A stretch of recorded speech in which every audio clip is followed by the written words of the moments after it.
Hello there, very good evening and a warm welcome to the news live on Channel 9. I'm Sharon Masquinas. Good evening, I'm Charity Minaprarachi, and now let's move on to the headlines for tonight's news. A group of Sri Lankan students in areas where coronavirus has spread is scheduled to return to the island today. It has been established that none of those who came from China was infected with the coronavirus. A special program to test the arrivals in the air as well. 100 billion rupees have been set aside to purchase paddy harvest of the Maha season. Statement to the CID on the White Van media briefing of former Minister Rajitha Senaratne. It has been decided to seek public opinion on the MCC agreement. And now the news in detail, starting off with the China students. Sri Lankan students living in China have commenced to come back to the island. The first batch of 21 students pursuing education in China have left for the motherland today. The Chinese embassy in Sri Lanka says that they have embarked upon their return journey to Sri Lanka from Tianjin city this afternoon. The program to bring back students in Beijing, jointly conducted by the Foreign Relations sections of the President's Office, the Sri Lankan Embassy in China and the Sri Lankan Airlines. Students from numerous locations including Sichuan were brought to the airport by buses. A communique issued by the Presidential Media Unit says that 30 students in Nanyi have also been joined to the group. The bus imposed on entry and exit Wuhan province has not yet been withdrawn. The Sri Lankan Embassy in Beijing has requested the Chinese government to grant permission to bring a Sri Lankan airline craft to the Wuhan province to airlift the students. A 24-hour information network for the Sri Lankans living in China to maintain contacts with their family members is in operation. The telephone numbers are 0086 106532 1861 and 0086 106532 1862. China students said that he has talked with the 30 others in the group and added that they are in good health. The Sri Lankan social media have erroneously reported in large scale of the incident. He added that even if they arrived in Sri Lanka, they would have to follow the quarantine procedure of China. The student also said that the main concern of all in the groups to leave China before being afflicted with the disease.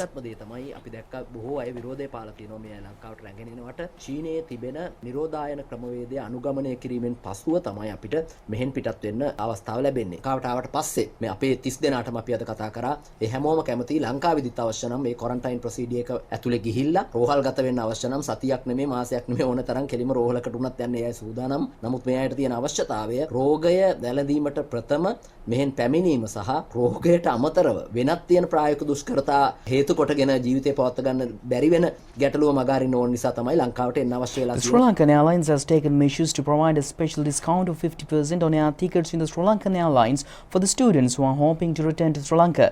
Permission has also been granted to allow the usage of cards of a third party in making payments through credit cards. The relevant discounts could be obtained by calling the telephone number 0094 777 771979. The Medical Research Institute says that 4 persons admitted to the IDH hospital on suspicion of infected with the coronavirus were not afflicted with the disease. Several more suspected patients have been admitted to the hospital today for tests. Director of the MRI, Dr. Jairuwan Bandara, says that Sri Lanka was ready to face the situation within 3 weeks after the disclosure of the virus by the World Health Organization.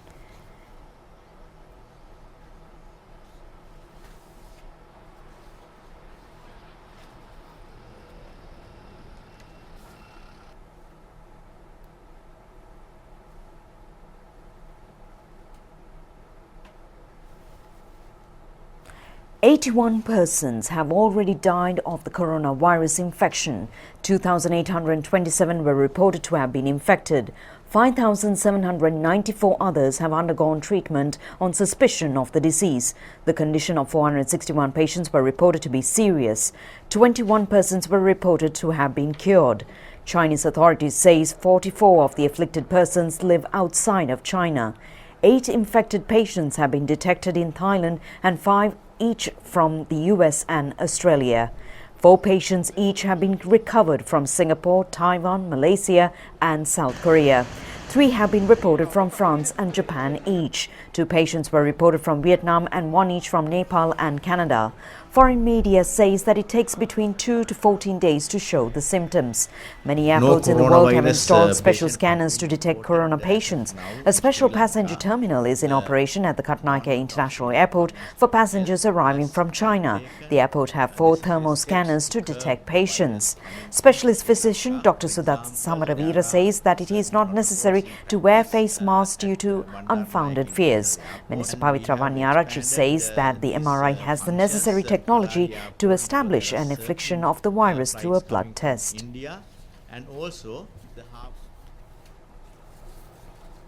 And meanwhile, Minister Pavitravani Arachi has presided over the National Action Committee appointed to prevent the spread of coronavirus at the Health Ministry today.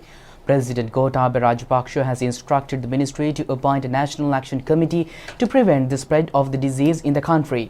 The meeting has discussed on immediate and instant measures to prevent the spread of the disease.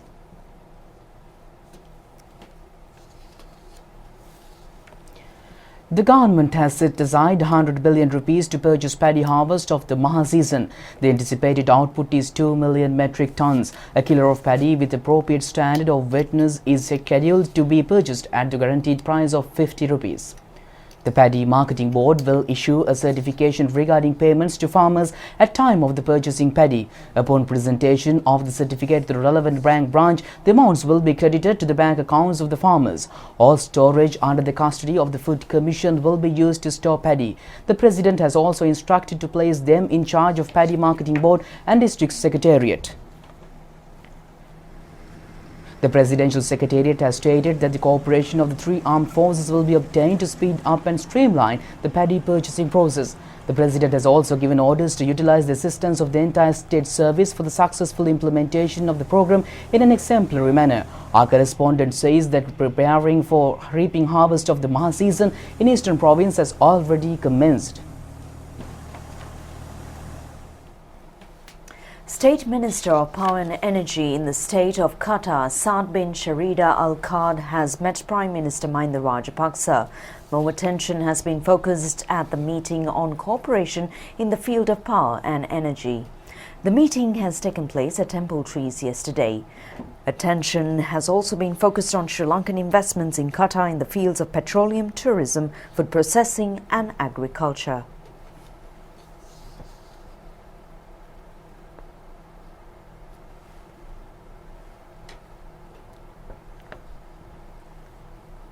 Chief of Task of the Pakistan Naval Forces, Rear Admiral Zafar Mahmood Abbasi, has agreed to provide further training opportunities for 600 officials of the Sri Lankan defence sector in Pakistan. The pledge has been given at a meeting with the Prime Minister Mahinda Rajapaksa at Temple Trees today. The Prime Minister said on this occasion that Sri Lanka appreciates the cooperation extended by the Pakistan during the war period. Rear Admiral Abbasi has expressed his gratitude for taking measures to send a Sri Lankan team. That took place last December to Pakistan after the terror attack launched against the Sri Lankan cricket team in Pakistan in the year 2009. And former Minister Rajitha Senaratne was summoned before the Department of Criminal Investigations today to record a statement regarding the white van media briefing. Rajitha Senaratne has arrived at the CID around 11:30 this morning and left nearly 2 hours. The parliamentarian was reported to have given a statement to the CID regarding the white van media briefing on the 14th of this month as well. The 2 drivers who took part in the white van media briefing have earlier submitted a complaint to the CID stating on death threats on them. They have pointed out that occasions that they have been threatened not to divulge the true information regarding the white van media briefing.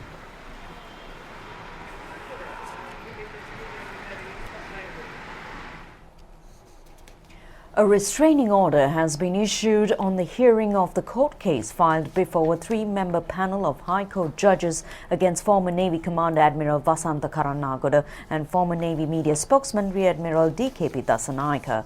The order has been given by the Presidential Investigation Commission for procurement of information upon investigation on acts of political revenge alleged to have taken place from the 8th of January 2015 to the 16th of November 2019. The Commission has been functioning with the effect from the 16th of this month. Charges filed against the accused were abducting and disappearing of 11 youth for the purpose of taking ransom. The accused have lodged the complaint to the Presidential Commission, saying the filing of the court case was based on political influences. The complainants have strongly stressed that they will be subjected to intense injustice if the proceedings were carried out by the Department of Attorney General.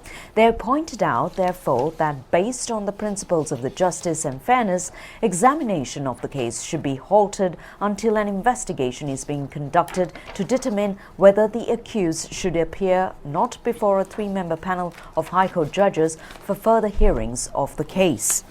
The Commission has ordered the Attorney General that neither Attorney General nor his authorised official should engage in any act to carry forward the case in High Court. Minister Bandula Gunawardena says that he will not follow the repressive policy of rulers on the previous regime in connection with the problems of the students. The minister made these remarks upon arrival at a location where students of the Ratmalala University Academy were conducting a fast. Students of the Ratmalala University Academy were engaged in a fast continuously for 8 days. In a discussion with the minister on this occasion, the students said they were compelled to engage in the fast as a result of the authorities not taking into consideration of their demands. The minister has promised to provide a permanent solution to their problem within 2 weeks. Minister Bandula Gunawardena says that voters have cast 6.9 billion votes to President Gotabaya Rajapaksa with a new hope. They did not want to see their children engaging in protest by roadside and being assaulted. Minister Bandula Gunawardena has pledged to resolve their problems through discussion.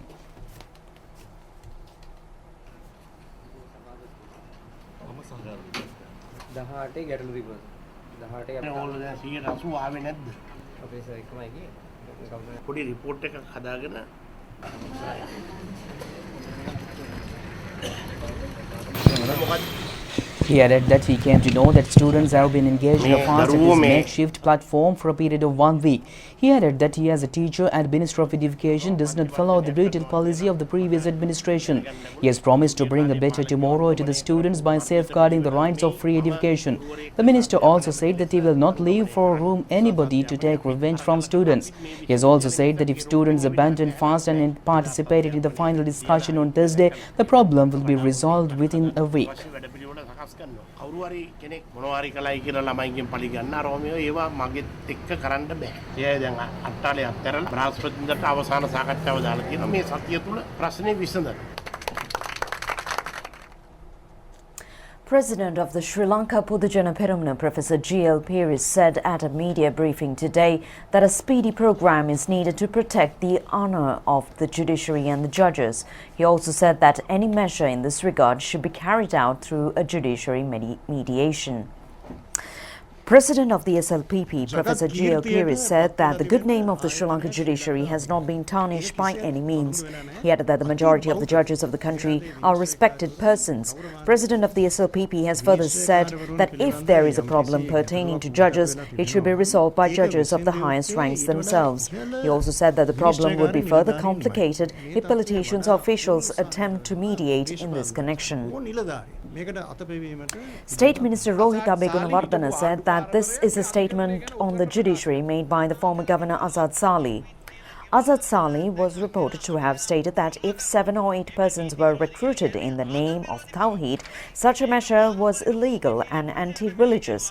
When the traditional Muslims lodge at the police always go against the Tawheed Jamaat. However, there are few judges behind the organization, and this is a new revelation according to Azad Sali. He's having in his possession documents pertaining to certain judges trying to go ahead in building mosque when the Pradesh Sabha and other groups were desperately requesting not to do so. State Minister Rohita Begunawardena has made a request from the IGP and the Chief Justice to investigate the voice tape and to identify the judge concerned, and also to take measures against former Governor Azad Sali. Opinions have also been expressed on this occasion regarding the irregularities taken place at the Housing Development Authority during the previous regime. Singular chairman of the National Housing Development Authority, Renuka Pereira, had this to say. And the United National Party has convened 2 media briefings today. Parliamentarian Tushara Indunil said that the first task of the government of good governance was to construct the central highway. 95% of the work has been completed. He added that work of the section of Meerigama between Meerigama and Kurunagala could not be completed due to climatic conditions. Responding to a query regarding the UNP, he said that they will take a correct decision and will present for the forthcoming general election. He added that they will contest through an alliance more powerful than UNP.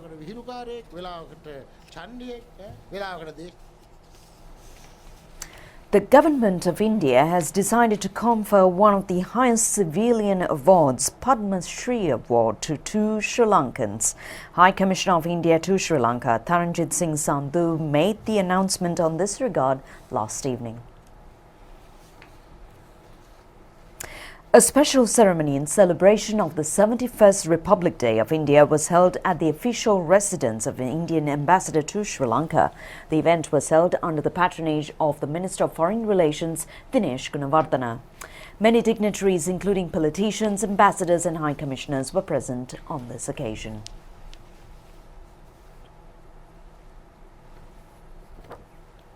Today's a particularly special day for me as I come close conclusion of my term as the High Commissioner of India to Sri Lanka. I feel honored and privileged to have served 2 terms in this beautiful country. At the outset, I have the pleasure to announce that Government of India has decided to confer Padma Shri, one of the highest civilian awards in India, on 2 great daughters of Sri Lanka, Dr. Vajra Chitrasena and Professor Indra Dasanaike. Padma Shri Award, instituted in 1954, conferred to citizens of India in recognition of their distinguished contribution in various fields of interest every year on India's Republic Day. It has also been awarded to several distinguished non-Indian citizens of India for their contribution in various ways to India. Dr. Vajra Chitrasena is a living legend of Sri Lankan dance and is considered to be Sri Lanka's prima ballerina. Together with her husband, the world-renowned artist Chitrasena, her life's contribution has reached far beyond the sphere of professional dance while being bestowed with many accolades. The Indian High Commissioner said that she has contributed to enriching India-Sri Lanka relations through the promotion of dance and blending the art forms of both countries. The late Hindi language professor Indra Dasanaike was one of the pioneers in introducing and promoting Hindi language in educational institutions of Sri Lanka. Professor Dasanaike spearheaded the re-establishment of the Hindi department of the University of Kelaniya in 1995. Recognizing her contribution, Professor Dasanaike was honoured with the prestigious Dr. George Grayson Hindi Semi Samman by the Government of India. Previously, the Government of India had honoured the legendary Sri Lankan musician We feel privileged honouring such with the Padma Shri Award. Special to me and Sri Lanka is special to India. More than 2,000 years of history underpins the close bond that our countries enjoy. Strength and dynamism of our relationship can be gauged by the fact that Prime Minister Modi was the first world leader to undertake a solidarity visit to Sri Lanka in the aftermath of the Easter Sunday attack. We are also honoured that His Excellency Gotabaya Rajapaksa visited India for his first foreign visit. Many other high-level visits have taken place since the presidential elections in November. We are looking forward to hosting Honorable Prime Minister Mahinda Rajapaksa in India very soon. 2019 was a momentous year for India and Sri Lanka relationship. In the next decade, India is poised to emerge as a $5 trillion economy. As I see, Sri Lanka can benefit immensely from this growth story unfolding next door. We are partners in SAARC, BIMSTEC, IORA and the Commonwealth. We are entering the 3rd decade of the 21st century with great aspirations at a time when our relationship shall be defined by renewed mutual respect and commitments to the prosperity of our people. We as neighbors and as nations are poised to move our economies forward. Together in the coming decades, in an era of Asian resurgence, the Indian subcontinent is projected to be an economic giant. That Sri Lanka looks forward to the opportunity to forge robust partnership with India through its manifold activities, be that improving our air connectivity, defense cooperation, trade, joint ventures, enhanced investments, people-to-people contacts, education and cultural exchanges. Our air services will extend to Visakhapatnam, Sanchi, and to Amaravati in the near future. Sri Lanka and India together have secured the Indian Ocean zone of peace through its close cooperation in the fields of defense, maritime security, national security. The Committee of Intellectuals appointed to study the MCC agreement has decided to seek public opinion in this regard. The Cabinet has appointed a committee on a proposal by the Prime Minister Mahinda Rajapaksa. Any information, evaluation of opinions or proposals pertaining to the contents of the agreement or on the impact of the agreement should be submitted to the Committee of Intellectuals before the 15th of next month to the address, which is Committee to Study the MCC Agreement, Nelum Piasa, Temple Trees, Colombo 3. Public opinions could also be directed to the email address of mccreview@pmoffice.gov.lk. If the committee decides on the need to further obtain information regarding the opinions and proposals of the general public, an opportunity will be granted to do so as well. Therefore, the committee requests those who submit information to mention their telephone numbers, postal address and email addresses. And further hearings on the case pertaining to the petition filed against the former Minister Rishad Badruddin and others requesting to issue an order to remove unauthorized constructions near the Vilpattu forest has been postponed to the 12th of next month. The case is being heard before a panel of appeal court judges. Petitioner Environmental Justice Centre says that a massive environmental destruction has been caused by clearing 2,388 acres of land in the Kallaru protected forest closer to Vilpattu. They have also requested to issue an order to ban the construction of further unauthorized setups in the forests.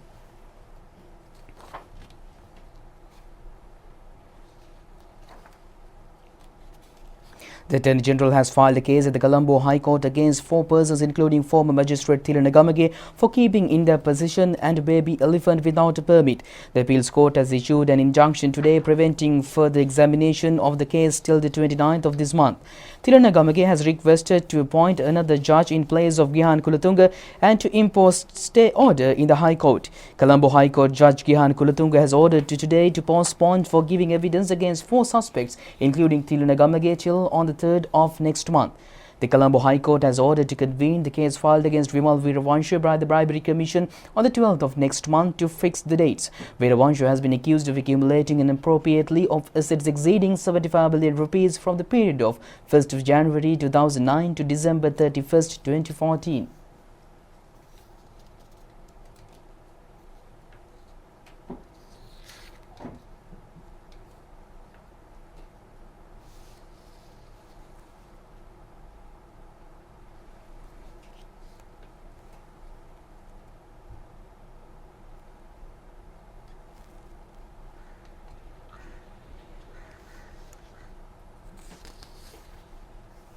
President's Counsel Ali Sabri reiterates the need of cooperation between other ethnic groups with the majority in order to carry the country forward. He was addressing a rally organized by the Muslim community in Kurunegala.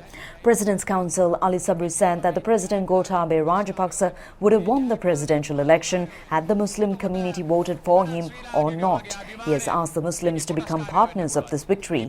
He also said that without the blessings of the majority of the community, the country cannot go forward. He said that the President Gotabaya Rajapaksa would remain as president of the country for the next 10 years as well.